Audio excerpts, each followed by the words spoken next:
How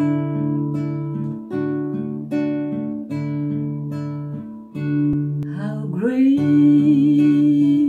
is our God. Sing with me, how great is our God. And all we see, how great is our God.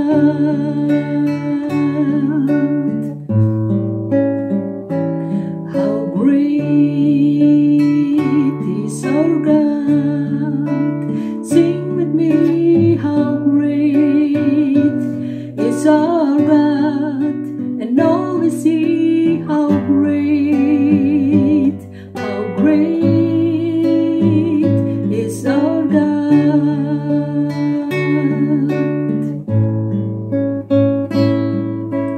Name above all name, you are worthy of our praise, and my heart will sing, how great is our God.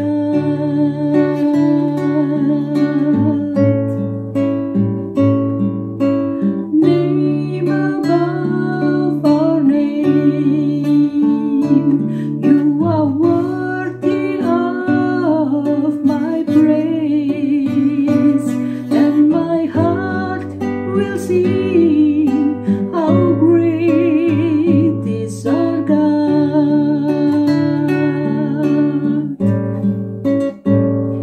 How great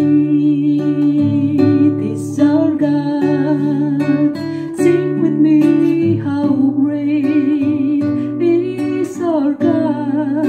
And all we see, how great,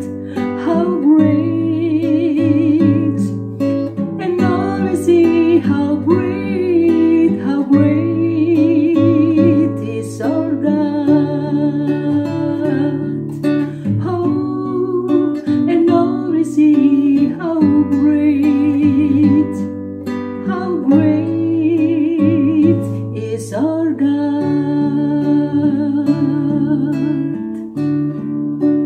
Terima kasih Tuhan, pernyataan dan pengakuan kami sungguh Tuhan luar biasa. Engkau Allah yang dahsyat bagi kami. Banyak perkara-perkara ajaib sedang Tuhan kerjakan saat kami beriman dan percaya pertolongan Tuhan tidak pernah terlambat. Sungguh luar biasa Engkau Bapa, Allah yang memberkati hidup kami. Hari lepas hari kami boleh lalui bersama campur tangan Tuhan. Terima kasih Tuhan, dalam malam hari ini kami boleh kembali membaca firman Tuhan, merenungkannya, dan kami boleh mengerti arti maksud Tuhan bagi hidup kami. Terima kasih, berkati pembacaan firman-Mu pada malam hari ini, sehingga kami boleh sungguh-sungguh menjadi mengerti rencana Tuhan. Di dalam nama Yesus kami berdoa.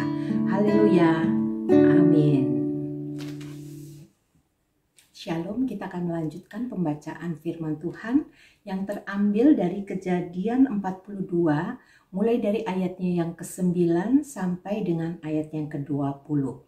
Kejadian 42 ayatnya yang ke-9 mulai katakan, lalu teringatlah Yusuf akan mimpi-mimpinya tentang mereka.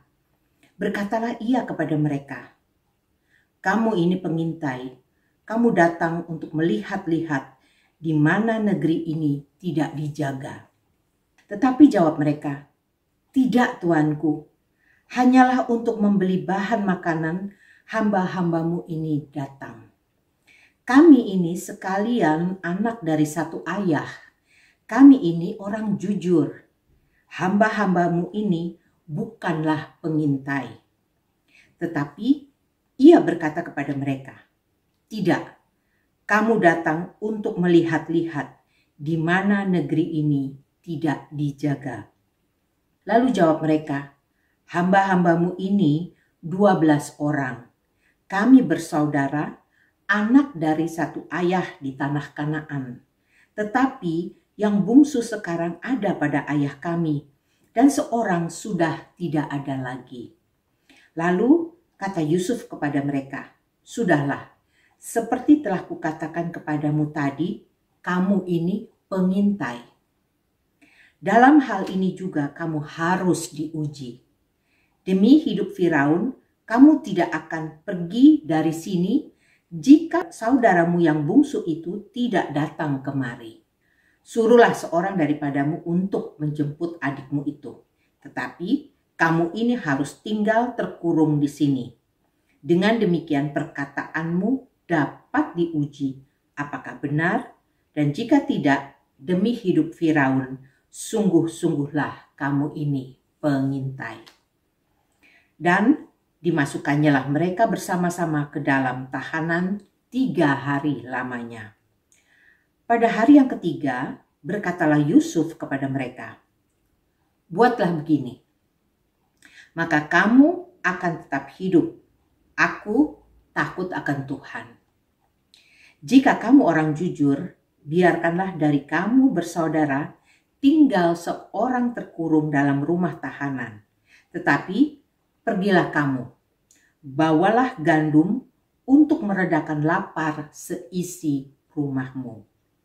Tetapi saudaramu yang bungsu itu haruslah kamu bawa kepadaku, supaya perkataanmu itu ternyata benar, dan kamu jangan mati. Demikianlah diperbuat mereka.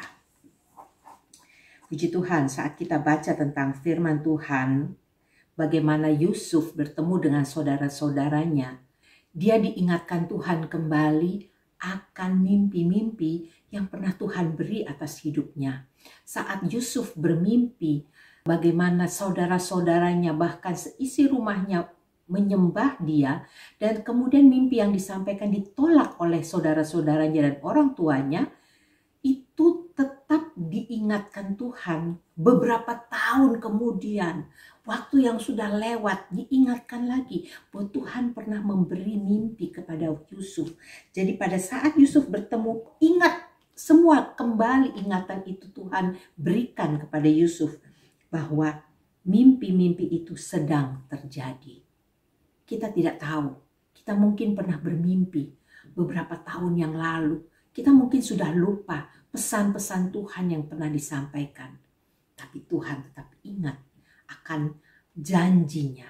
Tuhan tetap ingat akan apa yang ada dalam hidup kita untuk masa depan.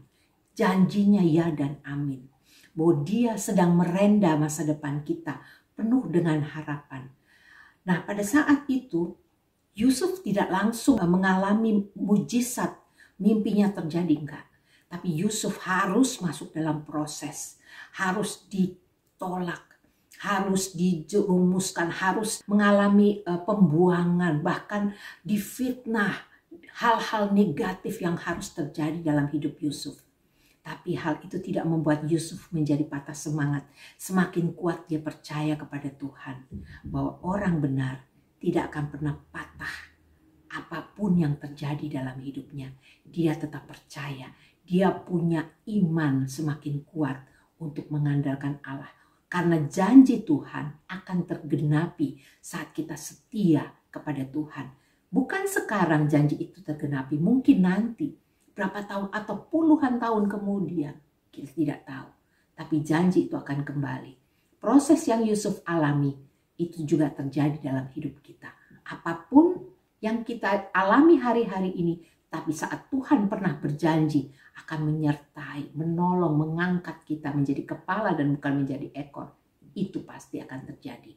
Tapi proses itu bukan hanya untuk Yusuf, tapi juga untuk kakak-kakaknya. Mereka mengalami juga proses pembentukan Tuhan. Bahwa dulu mungkin mereka seorang yang mudah iri, mereka mudah marah, mereka mudah kecewa. Mereka seringkali memfitnah. Tapi saat Yusuf mereka buang, disitulah mereka mengalami rasa bersalah. Dan mereka mengakui kesalahan mereka. Kita tidak tahu ceritanya di dalam Alkitab, tidak diceritakan bagaimana proses yang mereka alami. Tapi satu hal kita percaya, saat mereka katakan bahwa kami ini orang-orang jujur, itu mereka mengatakan bahwa mereka sudah mengalami perubahan. Orang yang mengalami perubahan berani mengakui kesalahan. Orang yang mengalami perubahan berani mengakui dan meminta maaf. Jadi saat ini kita percaya bahwa kakak-kakaknya juga saat mengakui bahwa mereka orang jujur, mereka bersaudara 12 orang. Kemudian semua silsilah diceritakan dan apapun yang sudah mereka lakukan, bahkan saat mereka mengakui kesalahan di antara mereka terhadap Yusuf tanpa mereka sadari bahwa mereka berbicara tentang Yusuf di depan Yusuf, itu Tuhan membuka rahasia-rahasia bahwa Tuhan ingin kita jujur di hadapan Tuhan. Apapun yang pernah kita lakukan, itu saat kita jujur dan terbuka, itu Tuhan perhitungkan. Dan diuji saat itu juga bahwa Yusuf menilai dan melihat hati dari kakak-kakaknya yang sudah mengalami perubahan. Biarlah hidup kita juga boleh mengalami perubahan bersama-sama dengan Tuhan setiap waktu memasuki tahun-tahun baru ini. Tahun ini biarlah kita melihat apa janji Tuhan. Ingatkan kembali janji-janji Tuhan dalam hidup kita. Kemudian kita pegang dan kita lakukan. Dan saat Tuhan perintahkan kita untuk mengalami perubahan, kita ubah hidup kita. Sehingga apapun yang kita lakukan dan kerjakan itu mendatangkan berkat. Sehingga apa? Ada makanan yang bisa diberikan kepada orang lain, kepada keluarga, pemeliharaan Tuhan atas keluarga-keluarga pun terjadi karena ada pemulihan. Terima kasih untuk segala hal yang sedang Tuhan buat dalam hidup kita. Kita mau berdoa. Terima kasih untuk setiap janji-Mu yang senantiasa Kau ingatkan dalam hidup kami. Untuk kami mengingat janji-janji Tuhan dan kami mau berubah dan kami mengalami perubahan bersama-sama dengan Tuhan. Terima kasih Bapa, terima kasih untuk kebaikan-Mu, terima kasih untuk kasih-Mu. Sehingga hari-hari ini kami boleh melihat perkara-perkara ajaib yang Tuhan kerjakan. Di masa-masa tahun yang baru ini kami boleh belajar melangkah dengan iman, percaya akan kasih setia Tuhan. Terima kasih Bapa, di dalam nama Yesus kami berdoa dan bersyukur. Haleluya. Amin. Tuhan Yesus memberkati dan sampai kepada pembacaan berikutnya. Shalom. And all see how great is our God.